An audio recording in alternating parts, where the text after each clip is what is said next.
It's time now for a look latest in local news. In the news, Wayne County Board of Education met Tuesday for a work session. They approved their tentative budget. It's over $59 million. It does include the 3% increase in athletic supplements. The first reading of the budget and approval set for their June 27th meeting at 6 p.m. So they'll have a called board meeting that day at 5 p.m. for a public hearing on the proposed budget. Lengthy discussion about the athletic supplements. Board member Sharon Daniel states that she doesn't believe some of the supplements are fair or equal. Other board members also pointed to some supplements that they felt needed to be adjusted.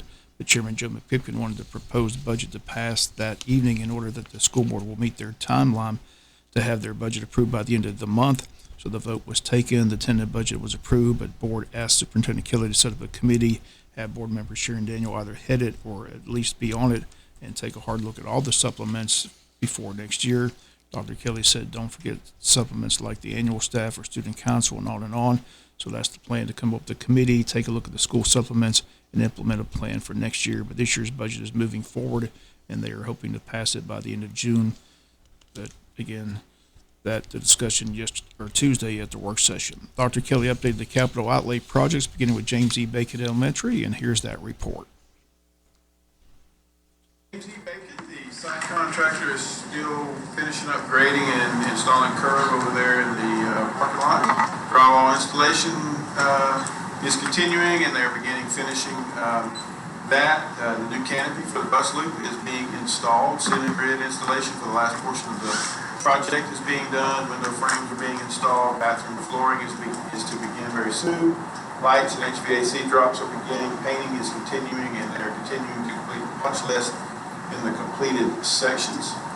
With regard to the HVAC at the high school, ceiling cassettes have been installed in the 100, 200, 300 wing hallways. The new ceiling heaters have been installed in CTAE labs, and they are continuing with additional prep work and material delivery. With regard to middle school floors, demolition and installation has begun. Ms. Mosley got to see a little bit of that today. We have run into an unexpected issue, as we often do with projects such as this. So as they were beginning to pull up some of the tile, they noticed that they had what was called old cutback adhesive that was used in the 90s, and it's almost impenetrable. They could grind it down or do several other things that would be exorbitantly expensive and would result in us not being completed on time. But what they have done in many other issues when they run into this, they have used what's called a skim coat, where they come in and kind of just fill in over the top of it to make it nice and smooth. So they have, so that is the resolution that we are going to go with. We do not anticipate that being too big of an issue as it is not throughout the whole project, just in certain spaces. It will more than likely eat into our contingency a little bit, but that's why we have a contingency, is for things such as this. So we do not anticipate any major problems, but I'll keep you guys updated as we move through the project. And then one other thing I just wanted to add, with regard to ROTC and the ag facility, Mr. Aldridge and I have been having some discussions with our bond agent, and we may, I want to stress, may be able to begin the work a little bit earlier if things work out with our schedule. But you don't hold me to that. That's just, we feel like that might happen, but we're still very early in those planning stages to see if we'll be able to start things a little bit earlier than what we anticipated. And once again, those comments, Dr. Kelly giving the update on the capital outlay projects to the school board. Other news, Dr. Kimberly Harrison presented the board with proposal for the school calendars for the years 2024, 2025, and 2025, 2026. Dr. Harrison says they had a 30-member committee go over the school calendars and get feedback from teachers from every school, and met several times. One proposal has the school year beginning in late July and getting out before Memorial Day weekend. The other has a beginning in early August and getting out after the Memorial Day holiday. 250 teachers voted, only 6 vote difference on the two proposals. Again, all this was just information for the school board, as this next year's calendar has already been approved. Once again, this is for years 2024, 2025, and 2025, 2026. The board will act on these proposals at their next board meeting. Personnel approved on Tuesday. Here's the list. Certified recommendations: Taylor Arnett, Martha Puckett Middle School; Ashley Dent, Arthur Williams Middle School; Douglas Hassel, Wayne County High School, the new basketball coach for Wayne County High School; Michael Swint, Martha Puckett Middle School, Gabriel Tomilislo, Wayne County High School. Certified transfer, Elizabeth Kilgore Kelly from Wayne County Board of Education School Improvement Specialist to Wayne County Board of Education Director of School Improvement. Carla Ogden from Assistant Director of Curriculum and Instruction to Director of Curriculum and Instruction, Pre-K through 5. Thomas Royal from Martha Puckett Middle School to Arthur Williams Middle School. Certified resignations, Brittany Prescott, Jesup Elementary, Kelsey Williams, Jesup Elementary. Classified recommendations, Haley Dent, Odom Elementary, Stacy Landon, Martha Ross Smith Elementary, Kinsley Sims, Central Office. Classified transfer, Julie Robertson from Jesup Elementary to James E. Bacon, Jordan Robinson from Scriven Elementary to Jesup Elementary, Parapro. Classified resignations, Susan Kaysen, James E. Bacon, and Vegra Richburg, Martha Puckett Middle School. Finally, at the board meeting, the governor and legislature have approved a $2,000 payment to all certified school employees, but in order for the school superintendent to receive his $2,000, the school board had to vote to approve, so they added an addendum to the superintendent contract, which states he or she will receive the $2,000. Again, that's a look at your school board work session from Tuesday. Again, the public hearing on the budget set for 5 p.m. on June 27th. We'll be back with more news after this word from our sponsor of the commercial messages, so please stay tuned. In other news, the Sheriff Chuck Mosley and Police Chief Perry Morgan announced another drug arrest. This one occurred on June 13th. Again, it occurred during a traffic stop on a 2008 Ford Mustang. During the traffic stop, probable cause was established to conduct a search of the vehicle. During the search, quantities of marijuana, fentanyl, and the drug Molly were recovered from inside the vehicle, and they then secured a search warrant on a residence located at 28 West Robin Lane of Jesup, and there they seized a quantity of marijuana, also recovered a firearm and U.S. currency. Items recovered during the entire investigation are as follows: 3.6 pounds of marijuana, over 1.5 ounces of fentanyl, over 3.1 ounces of the drug Molly, $1,465 in U.S. currency, 10 THC vape pens, and 2 firearms.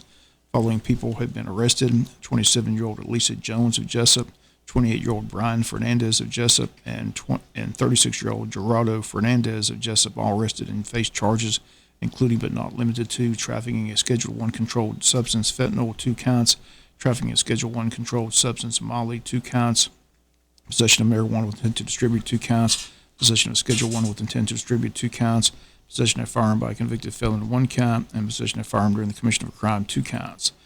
The chief and sheriff state the investigation is ongoing. Again, they state if you have any information pertaining to this case or any illegal drug or criminal activity, contact the Wayne County Sheriff's Office at 912-427-5970 or the Jesup PD at 912-427-1300. This Jesup Wayne County Tactical Narcotics Team has been very busy since January 1. They've released a press release giving the results since January 1 of this year. Since January 1, they've executed over 20 narcotics and firearms-related search warrants. They seized over $89,000 in U.S. currency. They've seized 50 firearms, seized 11 vehicles, 5 ATVs. They've arrested 131 suspects on various drug, weapon, and traffic-related charges. The following is the approximate weight and value of the narcotics taken off the streets of Wayne County by the Jesup Wayne Tactical Narcotics Team since January 1. Over 1,000 pharmaceutical product pills with a street value of approximately $30,000, over 30 pounds of marijuana with a street value of approximately $100,000, over 3 pounds of the drug Molly and ecstasy with a street value of approximately $44,000, over 5.14 ounces of cocaine with a street value of approximately $6,000, over 7.2 ounces of methamphetamine with a street value of approximately $8,000, and over 2.2 ounces of heroin and fentanyl with a street value of approximately $24,000. Again, this is all since January 1, the Jesup Wayne County Tactical Narcotics Team arresting over 131 suspects on various drug, weapon, and traffic-related charges. City of Jesup still trying to fill the position left by the passing of longtime City Commissioner Ray Haas. Again, the person will serve the remainder of the vacated office of the Commissioner. Such person shall have been a resident of the City of Jesup for 12 months immediately prior to the date of election for that district's commissioner, and the resident of the district of which such person intends to qualify for appointment for the 12 months immediately prior to the date of election date of the district commissioner is registered and qualified to vote in municipal elections in the City of Jesup. Commissioner shall continue to reside both in the City of Jesup and the district for which such person was appointed as commissioner during that person's period of service as a commissioner, and such person shall continue to be registered as qualified to vote in municipal elections of the city of Jesup. If you're interested in filling this vacancy by serving on the City Commission in District 5, they ask you please email a short narrative to City Manager Rose Marcus at rmarcus@jesupgeorgia.gov. They ask you send that letter by Tuesday, June 20th at 12 noon. Again, they're looking to fill this position. Again, if they don't fill it within 45 days, the governor of the state of Georgia makes the appointment. We'll be back with some final news notes after this word from our sponsor, the commercial messages, so please stay tuned. Final notes and news, a couple of blood drives set for the month of June. One at Wayne Memorial Hospital on June 21st. The Blood Connection, a supplemental blood provided for Wayne Memorial Hospital, is holding a blood drive in the hospital parking lot on that Wednesday, June 21st from 11 a.m. to 4 p.m. The bloodmobile will be located on the right side of the main parking lot near the cafeteria. To make an appointment to donate blood, log on to thebloodconnection.org and type in Jesup or the sponsor code 7980. And since the need for blood never stops, donors are always appreciated. Since blood cannot be replicated, must be donated well in advance of any need. All eligible donors are encouraged to donate blood to ensure hospitals' needs for blood are interrupted for all patients. And once this blood drive is completed, the remaining dates for Wayne Memorial Hospital's blood drives in 2023 are September 21st and December 19th. Also, the American Red Cross sponsoring a blood drive, Jesup Community Blood Drive, Calvary Baptist Church on Monday, June 26th from 1 to 6 p.m. This is sponsored by the Jesup Shriners Ladies Auxiliary. To make an appointment, they ask you please visit redcrossblood.org and enter Jesup to schedule an appointment. Once again, that date, Monday, June 26th from 1 to 6 at the Calvary Baptist Church Gymnasium. This Saturday, 10 men will grace the stage at the K. Cagle Theater, hoping to win the title of Mr. Wayne County. Big fundraiser for the Boys and Girls Club. The time Saturday at 5 p.m. Tickets on sale at the Boys and Girls Club, and $25 for reserve tickets, $20 advanced general admission. All tickets at the door will be $25.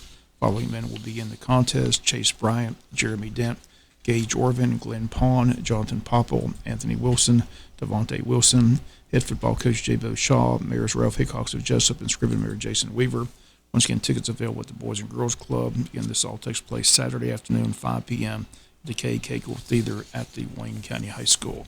And don't forget the Wayne County Chamber of Commerce Legacy Dinner right around the corner, Thursday, June 29th, 7 p.m. at the Pine Forest Country Club. Again, they'll have the passing of the gavel, hand out several special awards. Again, tickets are $75 for chamber members, $100 for non-members. Everyone's invited to get a ticket. A reservation, call the chamber this week at 912-427-2028. And that'll do it for latest in local news. Sports comes your way in a few minutes. Bob Morgan, have a great day.